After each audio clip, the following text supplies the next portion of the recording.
She took the pen, she handed it to me. She goes, now sign the effing, she didn't use effing, sign the effing contract or I'm going to kill you and never call me ever again. Right.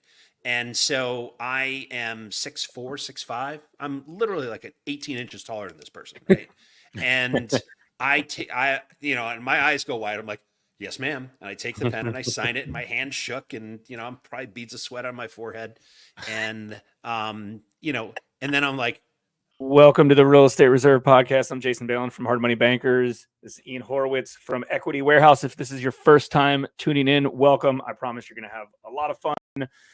If you're listening, watching, viewing, however you're absorbing this content, we certainly appreciate it. If you're a returning viewer, follower, listener, thanks so much. We appreciate all the support. We have a great guest that we're going to interview here in a second as well. Yeah, no, I was laughing as we were opening, those that are watching on video, because Sean just made that new intro, and all I heard around the office, he's here 2 days a week doing his internship for Temple. Yo, dude, that was so sick, right? And that's all I can think watching the video. Sick, but I still made it in there with no beard. But guys, if you get any value out of this show, like always, we don't bring in people that are selling stuff. We bring in real people that are doing real deals, people that resonate with us. So if you get any value out of this, the best compliment you can give us is by sharing the show, or leaving a comment, whatever works for you, because we do it because we like talking to people, and that's really it. So enough about us, and I'm going to go out on a limb because I did not confirm Ed how to say his name, but this should be an easy one. We have Ed Mathews from Clark Street today, and he's going to talk about his multifamily business and kind of how he got here. What's up, Ed? How you doing, brother? Hey, Ian. How you doing, man? Good to see you. Yeah, you're up here in the Northeast with us, right? You're in, what'd you say, Connecticut? I'm in Connecticut. And actually, I think I heard you say Temple. My daughter's a junior at Temple right now. So. Oh, okay, nice. Yeah, my intern, he's my office. Well, we have two offices, but the one I work out of we're about 40 minutes from the city, and he comes up here. He interned with us over the summer. He's like, hey, they're going to let me do my digital marketing internship. Can I work for you? And I was like, sure. And then all of his friends are at like Deloitte and all these big corporations. And then he's with me, and we just kind of chuckle about it because I feel like he's getting the real life lessons, learning about real estate and being an entrepreneur. So, and those other kids are getting abused. They're getting abused, as is probably your wallet sending your kid to college. So I understand, but well, that's why I'm here, right? We got to talk about this. Yeah, exactly. You want to give us a little short background on what you guys do? Yeah, so Clark Street Capital is a multifamily investor, syndications, private equity, a little bit of joint venture work. We buy properties in the Northeast. The basic premise is we buy crappy apartment buildings from landlords who suck at their jobs, and we make those buildings clean and safe and upgrade them so that people are proud to live in them. And the idea being that we want them to stay in those buildings for a really long time, which turns out is, not only is it good on the conscience, but it's actually really good business too. Well, why did you choose multifamily as your asset of choice? So I grew up in the career-wise in the software world, and so I've ridden the stock market roller coaster for years and years and years, and I realized that real estate in particular. So I've flipped houses. I've invested in small multi, and now we're investing in much larger buildings. And the thing about real estate is you can touch it. It's tactile, right? It's physical, and you can physically, as well as from a management perspective, dramatically change the value of a property and in fairly short order if you know what you're doing. And so there's that. And there's also leverage, right? I mean, I can invest $1 in real estate and go buy $4 in real estate. Whereas, the first part of that story, I'm taking that dollar and I'm going investing in GE, and I'm hoping that Larry Culp and his team know what they're doing. And since GE just broke up, pretty sure they don't. But, the whole idea being that that's a 1-for-1, right? There is no leverage when it comes to stocks and bonds. And then on top of that, with the idea of leverage in real estate, you can invest $1, usually take down an asset that's worth $4 and grow that asset. And, given that the growth in terms of value is on the top line, not on your investment, you can substantially affect your net worth, in a matter of a few years. You can break free and be on your own. So Yeah, no, I like that. I would always say that it's like, dude, they're willing to lend me that money. First off, the bank's so dumb to do that, but like they're lending my future value to me, right? correct, Like, because at basically. some point someone else is paying off that mortgage. And it's like, hey man, we're gonna lend you this money and we think you're gonna be worth $1 million because you're buying this $1 million property. Cool. Like, let's do that. And I think you hit the nail on the head for those that like, I know there's a lot of people, Dave Ramsey guys, that don't want to take the leverage, but there is a way to utilize leverage the correct way to make the leap to the next level. So, 100%. And there's good leverage and bad leverage too, right?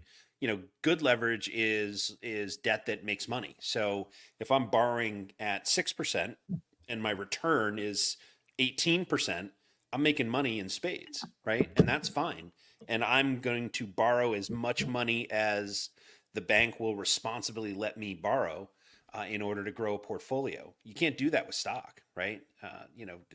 You walk into your local, Chase Manhattan Bank or even a community bank or your credit union. You say, "Hey, I got this hot tip on, this company called Tesla, and I want to borrow. I've got 25 grand, and I'd like to borrow 75 to go buy 100 grand worth of stock." They'll laugh you out of the building.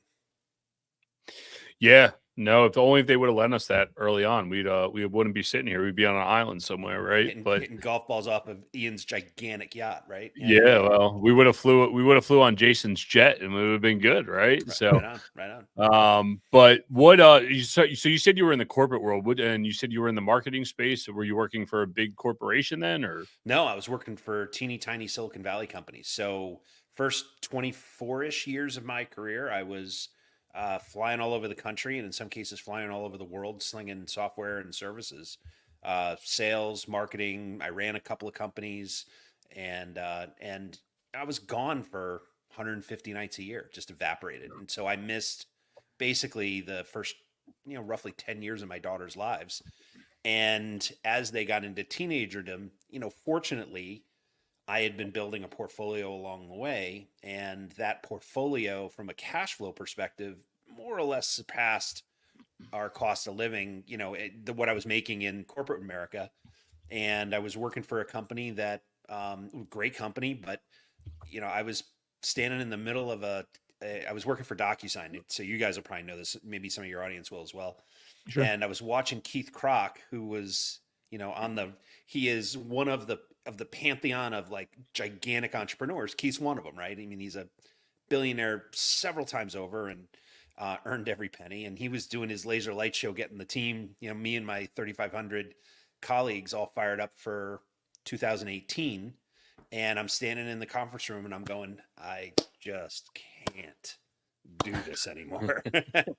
And ultimately came home and said, sat down with my wife and said, I think we're ready, and let's give this a shot. We'll give it a year, and if it works, great, and if it doesn't, I'll go get a gig, and that's fine. And 2018 and into 19 were some pretty good years. So there's a lot of, it made a whole lot of people look really smart, myself included.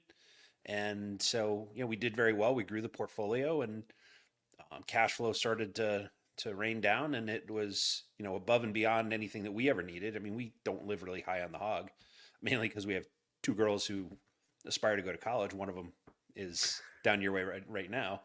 And so, we were able to make it work. And so that was 6 years ago, about 2 weeks ago.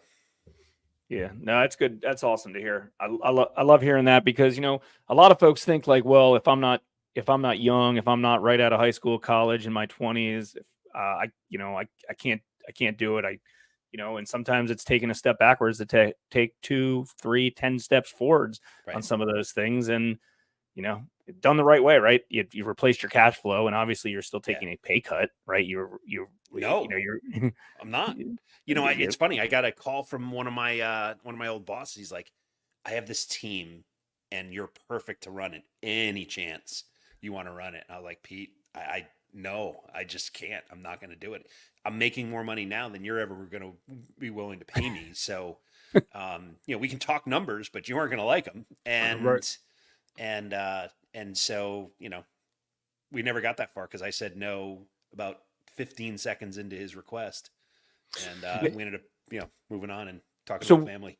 what kind of things in like the social media and digital world or the marketing world were you able to kind of take from, we call it a past life, I guess, past Yeah, experiences my towards your past current real life. estate investing experience? A ton, and here's the thing, we learned, the way you sell software is it's a drug deal, right? It's, you give them a little taste of using the software, whether that's 30 days of a trial or, one free user. And then, after that, when you want to add people, you have to charge those. I mean, we've all done it, right? And, all those things, all those, lead magnets in terms of creating an ebook or a course that is interesting, you give it away and trade that for an email, which then That's right. that email, you know, feeds a newsletter. That newsletter, in my case, feeds an investor club. As long as you're an accredited investor, you can join the club, and that club gets access to a whole bunch of other assets that we've created for free for our investors, and eventually it begets opportunities to look at deals. Once we've gotten to know one another, it's dating, right? So we're, when you join the investor club, now we're dating, and so we have to figure out if there's a fit. Here's the buy box, and here's what that looks like. Here is the philosophy in terms of our thesis and how we invest. And if those things fit and you're, in certain places of your journey where we can actually help you get a few steps down the field in terms of where you're looking to go, then there's a good fit. And, we provide you access to the deals that we're working on. And, if you're interested, invest. If you're not, cool, let's keep talking. Yeah, that that lead magnet stuff, it's funny because it's like sometimes you do it just to educate and just like, well, the first book I wrote was just to keep people from asking me questions. And it's like, well, oh my Yeah. God, that turns into people saying, hey, I want to invest with you, or I want to do this, or I want to do So that. true. Like it really opens up the door. And I had a problem with it just because of my background being a fireman and being humble, of like putting what you do out there. People actually want to hear and see people having success. The ones that are talking shit, they're not your friends anyway. Let them go. They're going to talk shit either way. But the Right. ones that really want to see you succeed, they're going to want to be a part of the team, and there's going to be an opportunity. And I think talking about what you're doing is really important. And I think, whether you create it through a lead magnet, a group, a whatever, you should take the time to do it. And I know a lot of newer investors like, well, why would I share that info? Because I'm too new. But people want to hear it. And I think you should share your story. We're all reading the same book, right? And Ian, you may be a few chapters ahead of me. I may be a few chapters ahead of Jason. And, we give like, I'm launching a group, and we give free training. So how to create deal flow, how to create capital flow, how to manage properties, how to, basically run the business that we're running. I'm giving away all of the standard operating procedures that Clark Street uses to run our business. And people are like, why in God's name would you do that? And I said, because I'm 10 years ahead of you. You have no shot at catching me. And if Yep. you do catch me, tell me how you did it, because I want to learn from you. Right. Yep. And the thing is that it's a gigantic market. I mean, it's trillions and trillions and trillions of dollars in value. So if you get a deal in North Carolina that probably would profile something that I want, awesome, fantastic, right? Let me buy you a beer and pick your brain on how you got it done or how you found it. Because while you're consuming that 100-unit deal, you're probably not going to want to buy another one. But if another one comes along, I want that one, right? And so, I don't see any of the investors out here as even competitors. I see them as, people to network with, potential partners, people to invest in our projects. I invest in their projects. And, because the whole idea of this business is keeping the money moving, right? And No so doubt. I'm looking to meet as many people as humanly possible.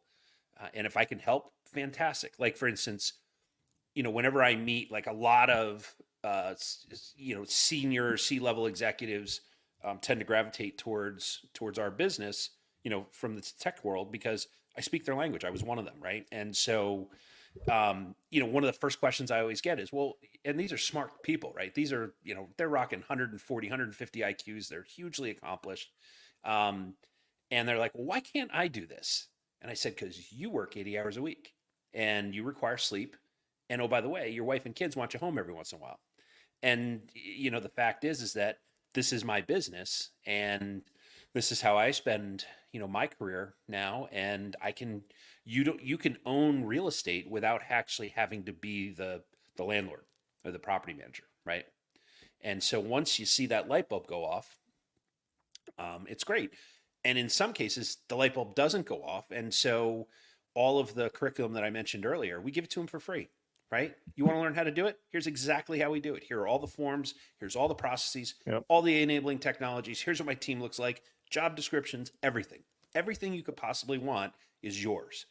And when they start to realize, then they go through the course and they realize, like, he wasn't messing around. This is a lot, right? And so some of those people come on back work. and yeah, it turns out, the 80 hours a week that I do this and the 40, 50, 60 hours a week I would dedicate to do that, there's only 168 hours in a week. So how are you going to spend them? It's just easier to give you the money and let you invest it for them in their or not necessarily even me. If somebody comes to me and says, hey, I've got, a chunk of money I need to deploy now and I don't have a project, I'll pick up the phone and call, I'll make introductions to other people in the space. That's right. Jimmy Iovine, the record executive, he was giving an interview and he said something that really stuck with me. And this was years ago. He said, the reason that I climbed the ladder as fast as I did is because I was always of service. Right. And so that really stuck with me. It was like, okay, it's the old Zig Ziglar thing. If you help enough people get where they want to go, they will in turn around and help you get where you want to go. And I'm now 30 years into a career and living proof that actually is true. I 100% agree with that. It definitely makes sense. I mean, I come across people who are looking for money, hey, what are you doing? Oh, call Jason. He can probably fund that project for you. Or Jason finds a deal that an operator can't complete. Hey, talk to Ian, and I think it's definitely being the abundance mindset, and being able to help others and show them value, right? The same reason we do this show because we like talking to real operators, but it's also giving other people value. It's like, yo, we can do it. We're not rocket scientists. I don't want to offend you. I know we just met, no genius. We're none of us are genius here. We're just willing to get up and do the same thing over and over and over again. And I think that's what differentiates successful entrepreneurs versus other ones. 100%. So what, so obviously you have a very good background and you've picked up some great work ethic. I mean, that's what I took from a lot of that conversation is your work ethic and your willingness to go out and learn and do and figure it out. Talk about your first deal. Like, what was your first piece of real estate that you had purchased? So this is it. It's interesting you asked because my company, Clark Street, is named after the first building I ever bought. And so I read Rich Dad, Poor Dad in 2008. And it dramatically changed my long-term view of where my career was going to go. Because it was one of those aha moments where I realized I can't get where I want to go working for somebody else. It's just not going to happen because there aren't enough years in my career to get where I would need to go. And so I thought, okay, 2008, the world was cataclysmic. It was a cataclysmic economic breakdown and it scared the hell out of me. And so it actually took me about 3 years to get the courage to pull the trigger on a deal. And the funny story. So I met this lady, Amy Rio. She at that point was like a teeny broker, also a very small human. She's like 4'11", was standing on a couple of cinder blocks. I mean, she's tiny. And but she had, she was a broker. She might have had 3 or 4 agents working for her. She now is probably one of the largest brokers in the state of Connecticut and I think Massachusetts now as well. She's gigantic. But Amy, for whatever reason, either saw something in me or took pity on me. I'm not really sure which one, but it doesn't much matter. And she showed me no less than 20 properties. And this was 2010, 2011, where you could take a wet towel and swing it over your head and hit, a dozen really good deals. And I kept saying, nah, I don't want a white house. No, I don't want a blue house. Oh, that one needs a roof. That one needs windows. I had, a list of excuses as long as my arm. And finally, we pull into the parking lot at 1115 Clark Street. And we walk through it. And, I'm already formulating all the reasons why I'm not going to buy this. And we go out to the parking lot. It's a 4-unit, probably about 3/4 of the way rehabbed. Guy ran out of money, threw the keys on the counter and handed it back to the bank, and we were buying it from the bank. Before I could start with the excuses, Amy said, look, I started with, well, it's got, it definitely needs new windows and it definitely needs a roof. And I just don't have the capital for that. And she's like, She takes a piece of paper out and puts it on the hood of my truck and clicks a pen. And she goes, stop. She goes, I have shown you whatever the number was, like 20 different properties. And most brokers would have told me to drop dead, 18 properties prior, right? But for whatever reason, she kept showing them. And she said, look, this is by far the best deal I've ever shown you. In fact, if you don't buy it, I'm calling my husband and we're buying it 20 minutes after I leave you, right? And she goes, but this is the best deal. She took the pen, she handed it to me. She goes, now sign the effing, she didn't use effing, sign the effing contract or I'm going to kill you and never call me ever again, right? And so I am 6'4", 6'5". I'm literally like 18 inches taller than this person, right? And and my eyes go wide. I'm like, yes, ma'am. And I take the pen and I sign it and my hand shook and, I'm probably beads of sweat on my forehead. And, and then I'm like, that wasn't so bad. I've called my insurance agent. Hey, I've got a property. I'm closing in 30 days. Can you help me with that? Sure. I'll have it bound, in an hour. Okay. Call Chasing Manhattan Bank. Hey, I need a loan it was $99,000 for a 4-unit. I need a loan for $85,000. Can you loan it to me? Sure. When do you want to close? I'd like to close within 30 days. He goes, how about 2 weeks? Okay.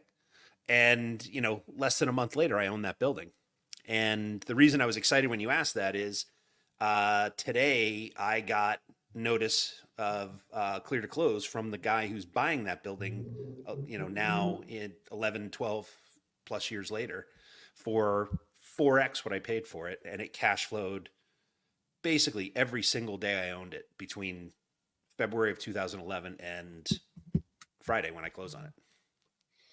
That's awesome. Yeah, So that's awesome. And what's an interesting fact, and this kind of goes back to like your earlier conversation, is like Jason and I kind of been talking about it. My business partner and I have really been talking about it, is like, our single family stuff does better than some of our current stuff that we just bought. It's like, yeah, think about it. Like the basis that you have from the day you bought it versus the cash flow that you're getting today or the rents that you're getting today far exceed the basis that anyone else could buy it at, so like, I'm sure, the first few months you're like, it's only making maybe $1,000. It's making $100 a door probably. Yeah, $100 a door. Now it's making probably what, $5, $7, $1,000 a door, right? Like it's like if almost $500 a door, a little bit better. Yeah, so that thing's jamming, and it's like if you can wait, right? Like, and I know Jason's favorite investor, Warren Buffett, but like that man has one thing on all of us. That's time, dude. And if you can wait and you can withstand all this crap, you will have success. And that's just one asset, right? Like, that's constantly you're constantly adding new stuff at different basis over time and over time and over time and over time. Right. And I mean, here's the deal: what you just said, you sold it for 4x, and your rent's more than 4x higher than it was. You started your net rent, so it's still a good deal. Yeah, and that's it. It's a screaming deal for the guy who's buying it. So yeah, but then but you get to get into a better asset, or the money. I'm going and buying $1 million asset somewhere. Yeah, right? A better asset for you. A better asset for you. More. But that could be a better asset than he had in the past, right? Like a better asset for me or for Ian or for you. They're all different. It just depends on where we're at. Yeah, again, we're all reading the same book. This guy's on chapter 2. I'm on chapter 14. Right? That's awesome. Yeah. So how do you go ahead? I was gonna say, so like, how do you go? So, dude, you lucked out buying a 4-unit. If we could all go back, I bought some crap single family early because that's what I was comfortable with. stellar deal at 99 grand on 4 units. How do you go from 4 units to, now what are you doing today? Buying 100-unit buildings? Like, what is that? Like, how did you make that journey down this road to get to where you are going today? So it was incremental, right? And so the 7 or so years that I was doing this as a side hustle while I was slinging software, we would flip a couple houses, take the capital, buy another multi, flip a couple houses, buy a multi, flip a couple houses, buy a multi. And we did that for about 7 years. And so those properties range from 4 units. Actually, the smallest one we bought was a 3 unit. And, then we bought 6s and 8s and a bunch of 10s and a couple 12s. And, over the course of time, we accumulated a whole bunch of properties. Here's the thing. So I have a friend of mine who works at a very large, Newmark, and he just started there, and he's like, hey, I know this one's out of your league, but would you take a look at it and let me know? And I looked at it. It was 544 units here in Rocky Hill. I knew the asset. It had actually been in the paper recently for some not really good reasons. And it was owned by a place out in California. And I was like, you know what? I'm going to underwrite this just to see. And it turns out it was a really good deal. And so I decided, I called my mentor. I work with a guy by the name of Charlie Dobbins, who has, been a friend and a mentor of mine for 10 years. And I remember him saying, ooh, big lift, heavy lift. And because it was $84 million, right? And the next person I called was someone that I knew had owned, 5,000 units and was a friend of a friend. And now she's my friend. And, the three of us got together and figured out we can actually pull this off. We have to raise, X dollars, and I have some, she has some, she has more, he has more. And, we talked to a couple of family offices and, within a week realized, yeah, we can totally raise this money. So what that experience taught me was the process to underwrite a 4 unit versus a 544 unit, exactly the same amount of time, exactly the same amount of effort, made all the same phone calls. It was no more scary than, it's monopoly money, right? At that point, it's like, yeah, $84 million, sure, whatever. But the it doesn't get real until people start signing paperwork, and then I probably would have had a panic attack, but I never got to that point. But the thing I realized is that we got outbid.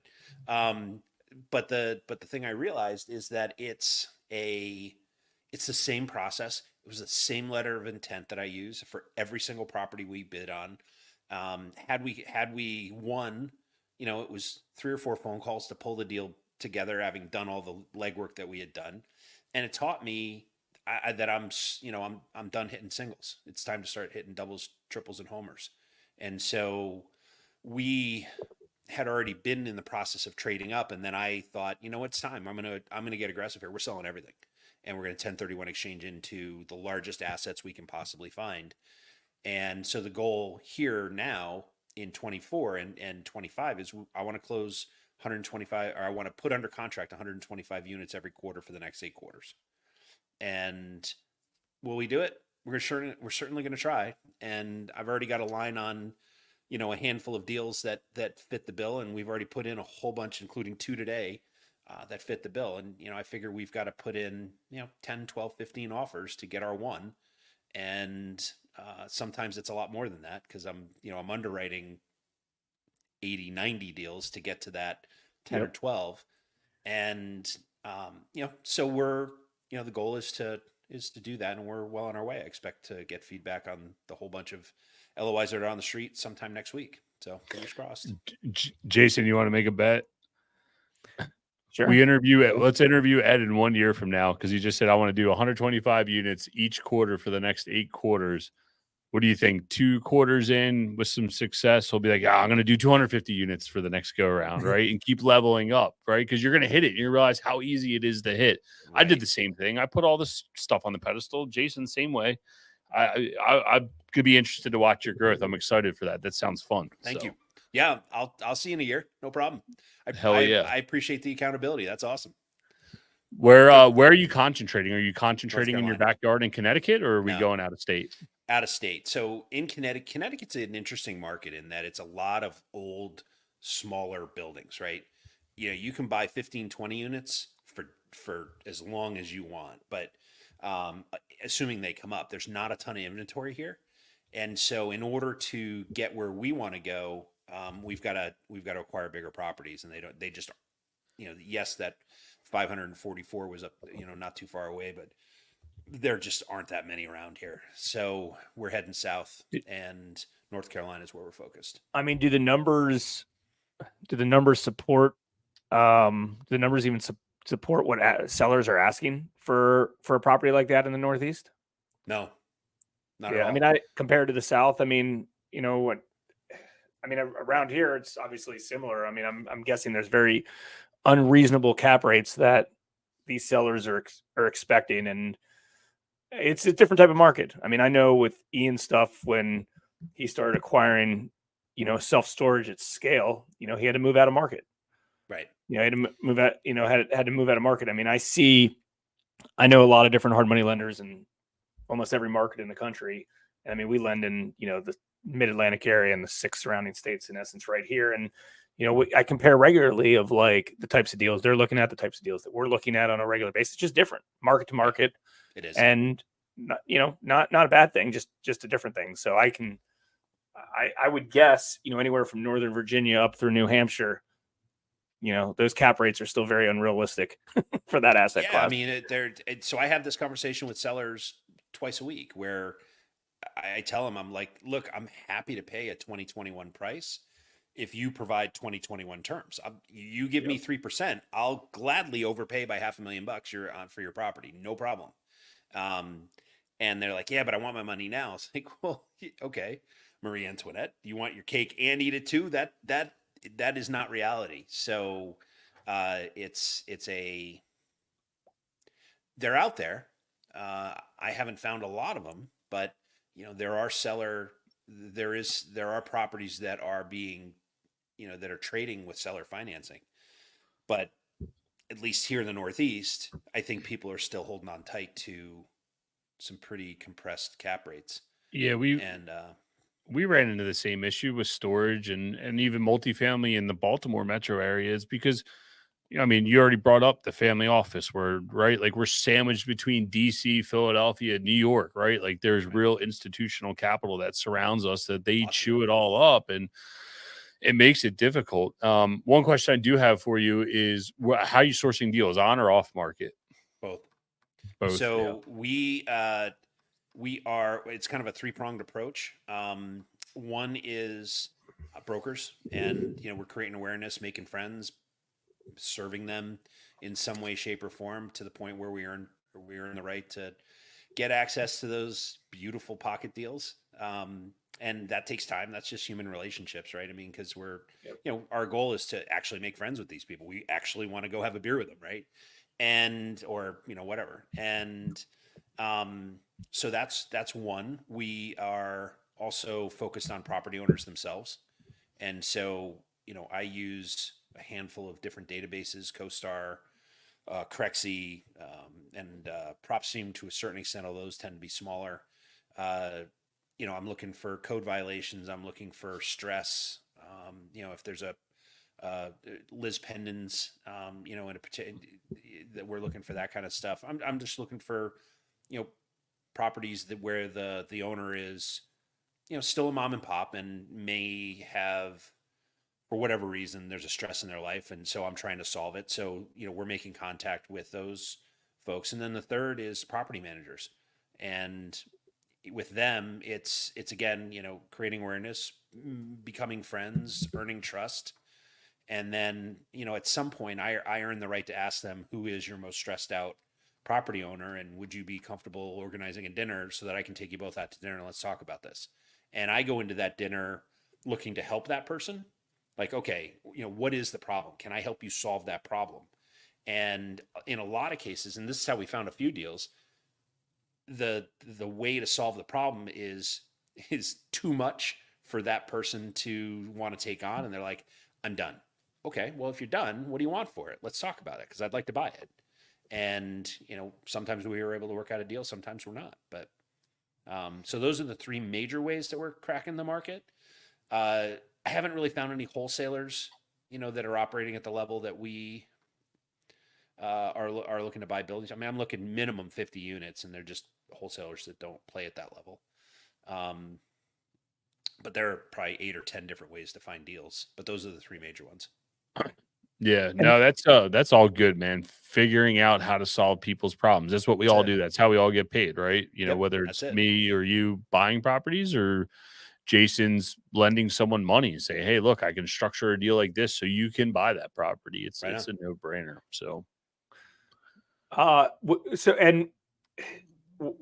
your team kind of set up right now? Like, what does your team look like? Like, I can tell obviously from, your personality type, you're probably on the front end doing some sales, and things like that. What other kind of superpowers do you have internally that you're doing? And like, what does your team look like? I know you mentioned earlier that you've integrated construction and property management and maintenance and things like that. Is all of that kind of internal? You have vendors? Like, how is all that stuff set up? So our back office is run out of the Philippines. So I have 8 people that do everything from frontline property management to investor relations to social media. They edit our podcast. They chop up our videos and put those out on the various social media platforms. I do most of the writing still because I'm being a marketing guy, I'm a writing snob. But the lion, so basically it's property management, social media, my executive assistant, my bookkeeper, the podcast editor. I have somebody for SEO and a technology person that runs all our technology. They all live in the Philippines. They work mostly our hours. There's a bit of an overlap. And so that's how the back office runs. Here in the U.S., I have it's the way we're organized depends on the business. Like with the private equity fund, I have a partner, and so my job is to raise money for that fund or those funds. But also, I'm the one that's vetting the deals because I have the construction experience to be able to go through a work breakdown structure and sniff out if a project is actually achievable and will it, is it viable financially? And then Mike, my partner there, he's a mortgage banker, and so he runs the back office, and his team runs the back office there. On the syndication side, I'm actually taking on a couple of partners as we speak to, one as a chief operating officer and one to help with acquisitions. And my job is ultimately going to be just raising money and being the face of the company. And then as far as property management, each building has its own team. So here in Connecticut, I have a team of handymen that are local to our properties. They are kind of the front line in terms of going in and triaging and figuring out what exactly the problem is. We then have a roster of plumbers, electricians, HVAC folks to back up on the MEP stuff. And if it's a serious, requires a general contractor, I'm a GC. So then I deploy the guys that work for me on a 1099 basis, and we go in and we'll do all the serious turns where we're redoing kitchens and new bathrooms and all that stuff. Those are Clark Street management guys. And what else? Property management, maintenance. We outsource our landscaping and our snow removal. We just had a big snowstorm here, and so for all intents and purposes, I'm a one employee shop, but I've got dozens of 1099s and offshore people that work for us full time. Nice. It's a lot. Yeah, I mean, it's a well-oiled machine. I mean, some days. Yeah, it makes sense. It's yeah. I mean, it's one of those things that I think for anybody listening who seemed overwhelmed by hearing that, you start with one, and you add another person, and you add another person, you add another person, and you replace this from yourself. And next thing you know, you potentially were had involvement and know how to do all the different things, and you're replacing yourself with other folks. They don't necessarily have to be local. They don't have to be high paid in office employees. Right. So, it's my job when I left, I felt my job when I went full time on this was to turn this from a side hustle to a business, right? And in my mind, what that meant was with a side hustle, if I stopped doing what I was doing, business stopped, dead, right?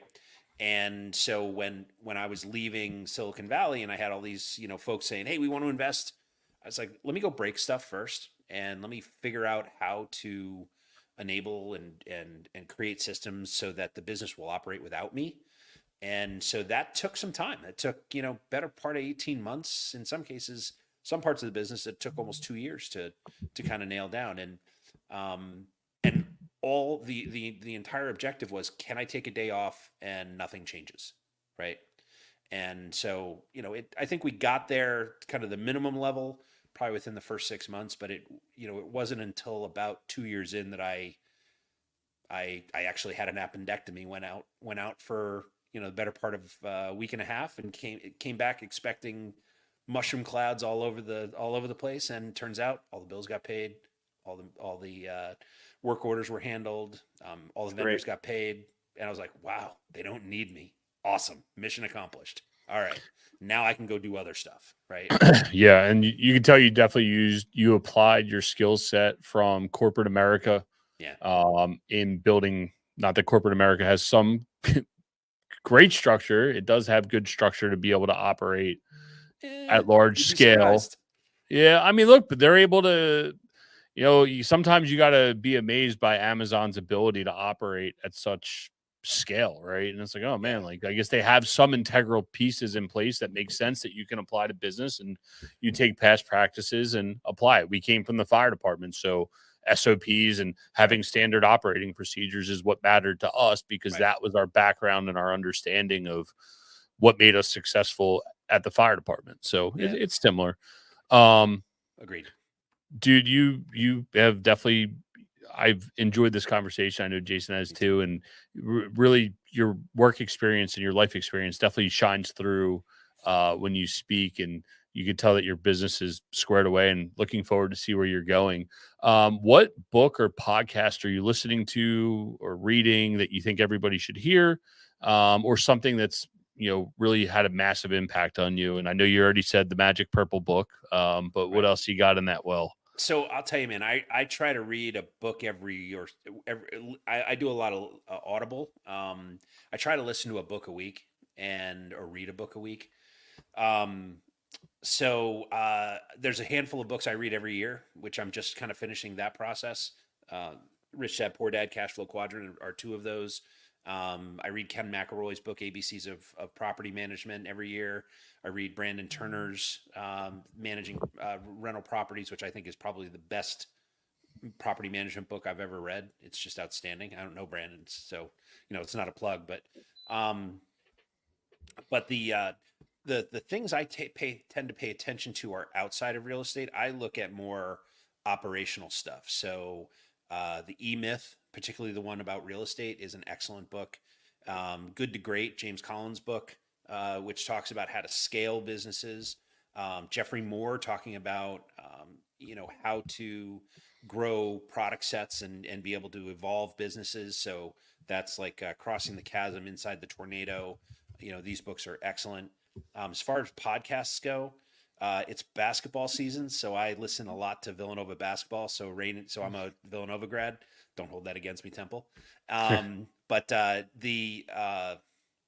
So I'm listening to the full 40 and Rain in Threes and all that. I also pay close attention to Alex Hormozy, The Game, which I find is outstanding. Marketing School, Eric Sue and Neil Patel, outstanding. Let's see, what else am I listening to? I've just gotten into what's his name? Horowitz. Is it Adam Horowitz? It's a Ian A Horowitz. long lost relative? No, I have no clue. no. Yeah, no. It's I think it's Adam, and it's HO, not HU, not HO. Oh, So it's maybe it's one of those. we got separated at Ellis Island. What can I say? The black sheep of your family or something. Who knows? Herman, not Howard Horowitz. I listen to so many though. I use it to I use books and listening to books and podcasts for a lot of reasons, right? One is obviously I want to learn from people who are smarter than me. Because, again, we're reading all the same book. And if they're on chapter 26 and I'm on chapter 14, I want to know how they got to where they are, right? So they're doing stuff I don't know about yet. But I also want to use it to create creativity, right? And so a lot of what I learn, like marketing school, right? Marketing school is about digital marketing and using, social media. And like one of the things I picked up from social media from that podcast, which I find fascinating, is to treat social media like a dinner party, right? And what they mean by that is you don't want to be if you walk into a dinner party and you're hanging out and they're like, hey, what do you do for a living? I'm in real estate. I'm a real estate developer. I'm a real estate investor. You become one of the more interesting people at the party pretty much instantly, right? And what you don't want to be is, hey man, I'm in real estate. Can I borrow money? Right? You don't want to be the creepy guy. You want to be the person who's interesting. And so social media is the same way, same thing, right? You want to educate people. You want to be interesting. You want to show them how to run their business. And some of those people will kind of fall out of that audience and say, I want to learn more. I want to learn more about how you operate, right? And so, we do that with our podcast. We do that with all the various social media channels that we're on, both personally and through Clark Street Capital. And I'm a voracious intaker of consumer of info. Can't get it enough. Hell yeah. We're the same way. Jason and I usually read books around the same time or podcasts around the same time because the info is too good. You should be sharing it with all your friends. Ed, definitely appreciated this. Where's the best place we can find you on the internet if someone wants to reach out to you and talk to you or learn more about what you guys are doing over at Clark Street? So I am easy to find. I'm Ed Mathews pretty much everywhere on Facebook, LinkedIn, Twitter, pretty much every channel except TikTok. I'm not on TikTok yet. You can also listen to our podcast, Real Estate Underground, and I'm easily caught up. It's easy to catch up with me there, and also on our website, clarkst.com, clarkstreet.com. Hell yeah, man. Appreciate it. Look forward to what you're going to do over this next 8 quarters, and we will catch you guys on the next one. Thanks for tuning in to the Real Estate Reserve podcast. Do us a favor and like, comment, and share our broadcast. It helps the algorithm and helps us spread the word too. Till next time, thank you for tuning in.